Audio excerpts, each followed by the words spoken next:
তারিখে আল্লাহ নবী সাল্লাল্লাহু আলাইহি ওয়াসাল্লাম জন্মগ্রহণ করেছেন। এই তারিখ নিয়ে আসলে অনেক মতামত রয়েছে, উলামায়ে কেরামের মধ্যে বিরাট ইখতিলাফ রয়েছে, মতামত রয়েছে। তিনটা মত সাধারণত পাওয়া যায়। কেউ বলেছেন রবিউল আউয়াল মাসের 2 তারিখে আল্লাহ নবী সাল্লাল্লাহু আলাইহি ওয়াসাল্লাম জন্মগ্রহণ করেছেন। আবার কেউ বলেছেন রাসূলুল্লাহ সাল্লাল্লাহু আলাইহি ওয়াসাল্লাম রবিউল আউয়াল মাসের 8 তারিখে জন্মগ্রহণ করেছেন। আবার কেউ বলেছেন রাসূলুল্লাহ সাল্লাল্লাহু আলাইহি ওয়াসাল্লাম রবিউল আউয়াল মাসের 12 তারিখে জন্মগ্রহণ করেছেন। এই রবিউল আউয়াল মাসে রাসূল সাল্লাল্লাহু আলাইহি ওয়াসাল্লাম কোন দিন, কোন তারিখ, কোন সময় জন্মগ্রহণ করেছেন এগুলো আমরা একটু দেখব। একজন মানুষের জন্মের ক্ষেত্রে কয়েকটা দিক বিবেচনা করা হয়। 1 নম্বর জন্মের বছর, লোকটা কোন বছর জন্মগ্রহণ করেছে। 2 নম্বর জন্মের মাস, বছরের কোন মাসে ওই লোক জন্মগ্রহণ করেছেন। 3 নম্বর বার, কি বারে জন্মগ্রহণ করেছেন। 4 নম্বর ওই লোক কয় তারিখে জন্মগ্রহণ করেছেন মাসে। এগুলো যদি আমরা ধারাবাহিকভাবে দেখি যে রাসূল সাল্লাল্লাহু আলাইহি ওয়াসাল্লাম কোন বছর জন্মগ্রহণ করেছেন, প্রথম যে বছরটা আসে যে আল্লাহ নবী সাল্লাল্লাহু আলাইহি ওয়াসাল্লাম কোন বছর জন্মগ্রহণ করেছেন, এই প্রশ্নের উত্তরে মুফাসসিরিনে কেরাম এবং উলামায়ে কেরাম একমত যে আল্লাহ নবী সাল্লাল্লাহু আলাইহি ওয়াসাল্লাম আমুল ফিলে জন্মগ্রহণ করেছেন। আমুল ফিল কি? হস্তি বাহিনীর ঘটনা। এই ঘটনা আমরা সকলেই জানি যে রাসূলুল্লাহ সাল্লাল্লাহু আলাইহি ওয়াসাল্লাম এই দুনিয়া বুকে আসার পূর্বে বাদশা আব্রাহা বাইতুল্লাহকে ধ্বংস করে ফেলতে চেয়েছিল। তার বাহিনী নিয়ে, হস্তি বাহিনী নিয়ে সে বাইতুল্লাহকে ধ্বংস করার জন্য আসতে চেয়েছিল। আল্লাহ রাব্বুল আলামিন বাইতুল্লাহকে হেফাজত করেছেন। যারা বাইতুল্লাহকে ধ্বংস করতে চেয়েছে তাদের নাম নিশানা সহ আল্লাহ তাআলা দুনিয়া থেকে মুছে দিয়েছিলেন। এটা আরবদের মধ্যে বিশাল একটা প্রভাব সৃষ্টি করেছিল যে আল্লাহ রাব্বুল আলামিন কতটা মহান, এটা মানুষ, আরবের লোকেরা, তখনকার লোকেরা সচক্ষে দেখতে পেরেছিল। এজন্য তাদের মধ্যে আল্লাহ রাব্বুল আলামিনের ঘরের মধ্যে একটা মহব্বত তখন জন্ম নিয়ে নিয়েছিল। এই ঘটনা আল্লাহ রাব্বুল আলামিন সূরাতুল ফিলে বিস্তারিত বর্ণনা করেছেন। আলাম তারা কাইফা ফাআলা রাব্বুকা বিআসহাবিল ফিল আলাম ইয়াজআল কাইদাহুম ফি তাদলিল। আল্লাহ পাক বলেন, ও নবী, আপনি কি দেখেননি কাইফা ফাআলা রাব্বুকা বিআসহাবিল ফিল, আল্লাহ পাক ওই হস্তি বাহিনীর সাথে কেমন আচরণ করেছে। এই ফিলের ঘটনা যে বছর ঘটেছিল সেই বছর আল্লাহ নবী সাল্লাল্লাহু আলাইহি ওয়াসাল্লাম এই দুনিয়ার বুকে আগমন করেছেন। তবে এই হস্তি বাহিনীর ঘটনার কয়েকদিন পর রাসূল সাল্লাল্লাহু আলাইহি ওয়াসাল্লাম দুনিয়াতে আগমন করেছেন, এই বিষয়ে ইখতিলাফ আছে, মতানৈক্য আছে। কেউ বলেছেন হস্তি বাহিনীর 30 দিন পর, হস্তি বাহিনীর ঘটনার 30 দিন পর রাসূল সাল্লাল্লাহু আলাইহি ওয়াসাল্লামের জন্ম হয়েছে। কেউ বলেছেন 40 দিন পর, কেউ বলেছেন 50 দিন পর। তবে বিশুদ্ধ মত হলো রাসূলুল্লাহ সাল্লাল্লাহু আলাইহি ওয়াসাল্লাম এই হস্তি বাহিনীর ঘটনার 50 দিন পর জন্মগ্রহণ করেছেন। এটা তাফসীর ইবনে কাসিরের মধ্যে আল্লামা ইবনে কাসির রাহমাতুল্লাহি আলাইহি বলেছেন, ওয়ালাকিন্নাল আসহ আল আউয়াল, সঠিক মত হচ্ছে যে রাসূলুল্লাহ সাল্লাল্লাহু আলাইহি ওয়াসাল্লাম হস্তি বাহিনীর ঘটনা 50 দিন পর জন্মগ্রহণ করেছেন। তাহলে আল্লাহ নবী সাল্লাল্লাহু আলাইহি ওয়াসাল্লাম জন্মগ্রহণ কোন বছর করেছেন সেটা আমরা জানতে পারলাম। অর্থাৎ আমুল ফিল, হস্তি বাহিনীর ঘটনা যে বছর ঘটেছে সেই বছর আল্লাহ নবী সাল্লাল্লাহু আলাইহি ওয়াসাল্লাম জন্মগ্রহণ করেছেন।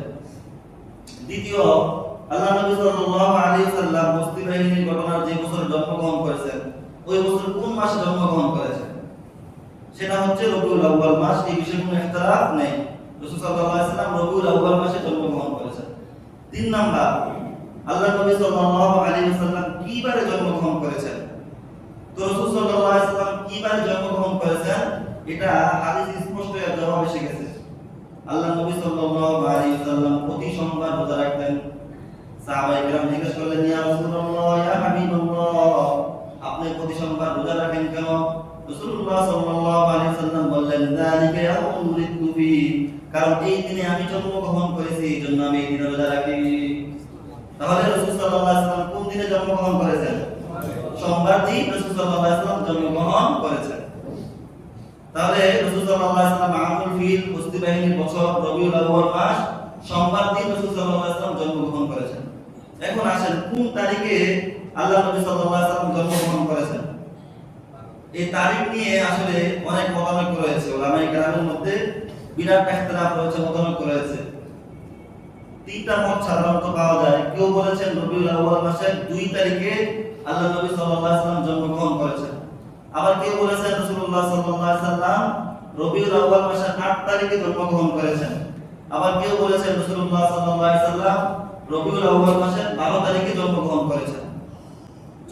তো রবিউল আউয়াল মাসের 2 তারিখে যারা বলেছেন তাদের মধ্যে অনেক তাবিঈন আছে, সাহাবায়ে কেরামের কেউ এই কথা বলেন নাই। তবে রবিউল আউয়াল মাসের 8 তারিখের যে বর্ণনা সেটা সাহাবায়ে কেরাম থেকে বর্ণিত আছে। যেমন হযরত আব্দুল্লাহ ইবনে আব্বাস রাদিয়াল্লাহু তাআলা আনহু, আম্মা জান আয়েশা রাদিয়াল্লাহু তাআলা আনহা সহ আরো অনেক সাহাবায়ে কেরাম এবং তাবিঈনরা এই কথা বর্ণনা করেছেন যে আল্লাহ নবী সাল্লাল্লাহু আলাইহি ওয়াসাল্লাম রবিউল আউয়াল মাসের 8 তারিখে জন্মগ্রহণ করেছেন। 3 নম্বর মত হচ্ছে রাসূলুল্লাহ সাল্লাল্লাহু আলাইহি ওয়াসাল্লাম রবিউল আউয়াল মাসের 12 তারিখে জন্মগ্রহণ করেছেন, যেটা আমাদের সমাজে অনেক বেশি প্রসিদ্ধ এবং এটাই আমরা জানি। এটা রাসূলুল্লাহ সাল্লাল্লাহু আলাইহি ওয়াসাল্লাম যে রবিউল আউয়াল মাসের 12 তারিখে জন্মগ্রহণ করেছেন, এই বর্ণনাটা এসেছে একটা কিতাব থেকে। সেই কিতাবের নাম হচ্ছে আস-সীরাতুন নাবাবিয়্যা। এটাকে সীরাত ইবনে হিশাম বলা হয়। সীরাতের কিতাবের ক্ষেত্রে সবচেয়ে প্রসিদ্ধ একটা কিতাবের নাম হচ্ছে আস-সীরাতুন নাবাবিয়্যা বা সীরাত ইবনে হিশাম। রাসূলুল্লাহ সাল্লাল্লাহু আলাইহি ওয়াসাল্লামের জীবনী নিয়ে অনেক সুন্দর একটা গ্রন্থ। তো ওই গ্রন্থের মধ্যে ইবনে ইসহাকের একটা মত বর্ণনা করা হয়েছে। তিনি বলেছেন যে রাসূলুল্লাহ সাল্লাল্লাহু আলাইহি ওয়াসাল্লাম রবিউল আউয়াল মাসের 12 তারিখে জন্মগ্রহণ করেছেন এবং এই কিতাবটা যেহেতু অনেক বেশি প্রসিদ্ধ পেয়েছে, অনেক বেশি সমাদৃত হয়েছে, এজন্য এই কথাটা অনেক বেশি প্রসিদ্ধ হয়ে গেছে। তবে অনেক ওলামায়ে কেরাম বলেছেন যে 12 রবিউল আউয়াল রাসূলুল্লাহ সাল্লাল্লাহু আলাইহি ওয়াসাল্লামের জন্মের যে বক্তব্যটা ইবনে ইসহাক দিয়েছেন আস-সীরাতুন নাবাবিয়্যাতে নিয়ে এসেছেন, এটা ওনার ব্যক্তিগত কৌল হতে পারে, ব্যক্তিগত বক্তব্য হতে পারে। কারণ এর আগে অনেক কিতাবগুলোতে আসছে যে রাসূলুল্লাহ সাল্লাল্লাহু আলাইহি ওয়াসাল্লাম 8 রবিউল আউয়াল জন্মগ্রহণ করেছেন, যেটা আমরা বললাম অনেক সাহাবায়ে কেরাম বলেছেন। যাই হোক, তো রাসূলুল্লাহ সাল্লাল্লাহু আলাইহি ওয়াসাল্লাম 8 তারিখেও জন্মগ্রহণ করতে পারেন, 12 তারিখেও জন্মগ্রহণ করতে পারেন, দুইটা মতই আছে। তবে ওলামায়ে কেরাম বলেছেন যে 12 তারিখটা প্রসিদ্ধ, কিন্তু 8 তারিখটা হচ্ছে সহিহ বর্ণনা। যাই হোক, রাসূলুল্লাহ সাল্লাল্লাহু আলাইহি ওয়াসাল্লাম, তাহলে আমরা পেলাম আল্লাহ নবী সাল্লাল্লাহু আলাইহি ওয়াসাল্লাম হজরত বছর জন্মগ্রহণ করেছেন। 2 নম্বরে আমরা পেলাম রাসূলুল্লাহ সাল্লাল্লাহু আলাইহি ওয়াসাল্লাম রবিউল আউয়াল মাসে জন্মগ্রহণ করেছেন। 3 নম্বরে আমরা পেলাম আল্লাহ নবী সাল্লাল্লাহু আলাইহি ওয়াসাল্লাম সোমবার দিন সুবহে সাদিকের সময় জন্মগ্রহণ করেছেন। 4 নম্বরে রাসূল সাল্লাল্লাহু আলাইহি ওয়াসাল্লাম 8 তারিখ অথবা 12 তারিখে জন্মগ্রহণ করেছেন।